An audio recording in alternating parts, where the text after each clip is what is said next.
Hello, you are watching Newrealities. This is Virgilia Virjoghe, and my guest today is my favorite player in the NBA, Thomas, number 42, the power forward from New York Knicks. Welcome to the show, Thanks for having me. Thank you. So this morning I just looked on the internet and I saw that a beautiful material came out.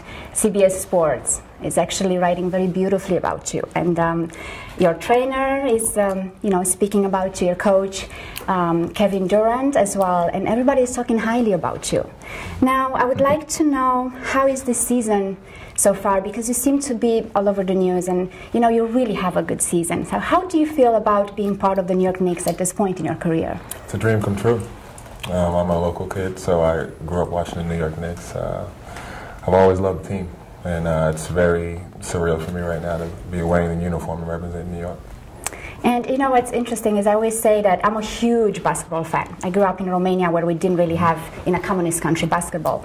So I learned about it, and I think when I speak about basketball, there are two things. They are great players and they are great team players. And I put you in a certain category because I feel that it's so much heart that you have. And I nickname you the warrior with the heart of gold, because I feel like you want to win, you hate to lose. Absolutely. You are a warrior, a fighter, but at the same time you love to share the experience. And when I look at your Instagram account and social media, I see that it's all about the team. It's about the people you want to share with.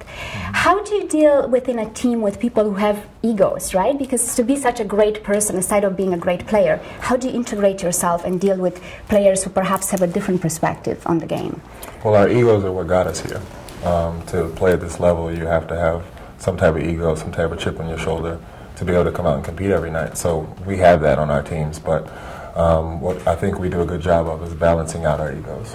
We have guys who are very highly touted in the NBA, and we have guys, like myself, who are carving out our niche in the NBA, and we find some common ground when we're competing together. It's very good. I mean, I'm very excited for it. Our team is very good right now. I think we have a lot more work to do, but I like the direction we're going. This is a very big turnaround from last season, and everyone's on board. That's great. Actually, your coach mentioned how valuable you are because of the contribution you bring to the team as a team player. He was very specific about saying that, I value just as much a player who goes hard as much as I value the way he behaves in the locker room, the way he behaves and maintains sort of a steady pace in the team. And I think you do have that. Is it related to your upbringing? Where is this coming from? Because not every basketball player typically comes across so kind and perhaps so supportive of the team. Absolutely. It comes from my upbringing. My mother was very supportive of me, always kept me in line, always gave me the right just attitude to have. She's very strict on me growing up, and it's translated to now. I mean, the way our team is structured, I mean, I really just embrace my role in the team. I love to compete. I love to fight for my teammates. I love to win. So losing with me is never an option, and I'll never be able to accept losing. And I think that's what fuels me to do what I do. So is your mother your biggest inspiration in life? Absolutely. She's amazing. She's the backbone of my family.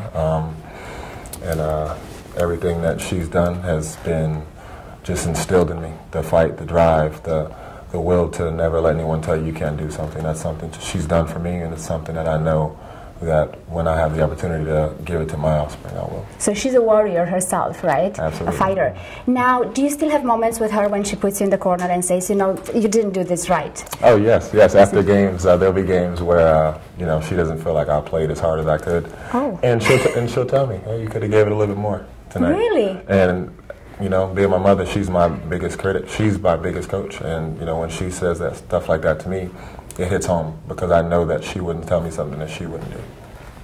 So when we actually connected on social media, I think the power of social media cannot be underestimated. Some of my favorite friends, people that I looked up to, I was able to actually connect with because of social media. And the first moment when I went to your Instagram, I have to confess I'm following a lot of players from your team. Mm-hmm. Your account got my attention because the first thing I thought, he is so kind.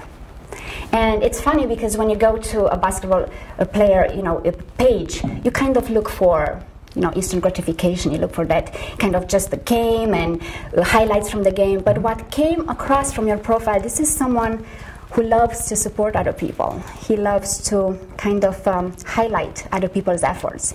And I thought that was amazing, and I actually reached out to you, and you replied to me in such a respectful way. And the first thing I thought, he must have an amazing mother. Because most of the times when you connect with athletes, it's a different approach, perhaps. So I am from a country where we didn't have basketball. So when I moved to America, I discovered Allen Iverson, and I thought, wow, what a great player. Yes. I was wearing his t-shirt with high heels and skirts everywhere, and then I met Allen Houston. I thought he's such an amazing human being. And what inspired me was to actually have the desire to work and interview basketball players as well, just to see the humanitarian aspect, what's behind being a basketball player. Because in the media is so keen to portray you guys, oh, the guys who make fast money and they are obnoxious sometimes. Right? You are not just the guys that make big money and have fun. It's a lot of work and commitment. Now, what's the difference when you step in a court and sometimes you have a quarter of a second to decide which way to move? How much does the hard work and the preparation help, and how much the inspiration of the moment comes into place? Well, all that comes from just your work. I mean, like my favorite hashtag on my Instagram is trust your work. You might not see, you know, what a suicide or a certain sprint drill might do for you in the summer, or, you know, shooting the ball extra, or, you know, amazing conditioning or anything like that. You don't see when it would come into play in the summer when you're doing it, because it's difficult. You see it when you're in those critical moments where you have that split second to make a decision, that 2, you know, seconds on the clock. What are you going to do? It goes back to what you have worked on, and, you know, like I say, I always trust my work, and I love to compete. So you mix those two things together, for me, you have a very determined athlete. You are very determined, because I watched you for a good while now, and it's to see the progress that you made. It's incredible. It's just someone who had so much willingness to win and worked so hard, and suddenly you are in the spotlight. And a lot of people got mesmerized with that, because they kind of looked at you like the nice guy who's willing to win, but now they suddenly see someone else. So what took to get to that level of determination? What inspired you, or what's your goal, your ultimate goal, to be part of, to create success? Well, my ultimate goal is to win a championship. I've won a championship on every level I've played on, except the NBA, and I don't see why I'm stopping now. I really want to win. I've been working so hard to just be in this position. I've been cut from teams. I've played in China for a month. My journey to get where I'm at was difficult, but I always told myself that I wanted to play in the pros. I wanted to be here in the NBA, and I would do whatever it takes. And just because I, you know, hit some, you know, bumps in the road, I mean, it didn't change my course. I knew where I wanted to go. Just had to find a different route to get there, and I stayed true to my work. I stayed true to my dream, and I'm living it. Lance has actually some secret talents as well. You are very good with drawing. We actually graduated from the Duke University with a degree in visual arts, yeah, which comes as not as a surprise, because you are a very rounded individual. You're much more than what we see on court. So tell me a little bit about that experience. I know that one of your tattoos you designed, right? It's the city of New Jersey. Yeah. Tell me a little bit, what does art mean to you? To what extent it inspires your work in sports as well? And do you see yourself in the future having an exhibit, perhaps, featuring your work? Art for me is, it's a very relaxing thing for me. Romeo does that for me, my dog.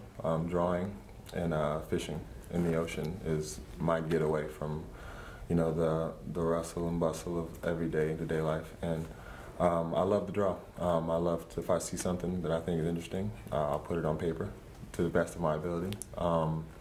I do see myself maybe one day trying to put together a nice portfolio of things, and, you know, if it gets to an exhibit level, I would like to entertain it, but for now it's fun for me. It's always something I've done at a young age. I've always found it fun, and when I was in college I found different ways to do it with, you know, charcoal and Photoshop, InDesign, Illustrator, programs of that nature. So I was able to take it to a different level, you know, with technology, which was amazing. So it's a passion of mine. I'm very passionate about it. I don't really have much time during the season to do it as much as I would like, but during the summertime I get after it. Now, NBA Cares. This is a project that I would totally see you being part of based on your humanitarian heart and your kindness. How do you see your participation to this movement? Do you feel like at some point in your career you will carve some time to be part of it? Oh, absolutely. I love giving back. I love to see the excitement and joy of the youth when we, interact with them, letting them know we're human beings just like them. A lot of people put us on pedestals, but I mean, we breathe the same air as them. We go through difficult times just like everyone else. So I love to be able to just give back. I've never really had any NBA experience when I was a kid. Any NBA players coming around me, shaking their hands, being around them. So I'm not going to take this position I'm in right now for granted, because we are role models to these kids. And while we have the short amount of time to be an NBA athlete, I feel like it's very important to do that.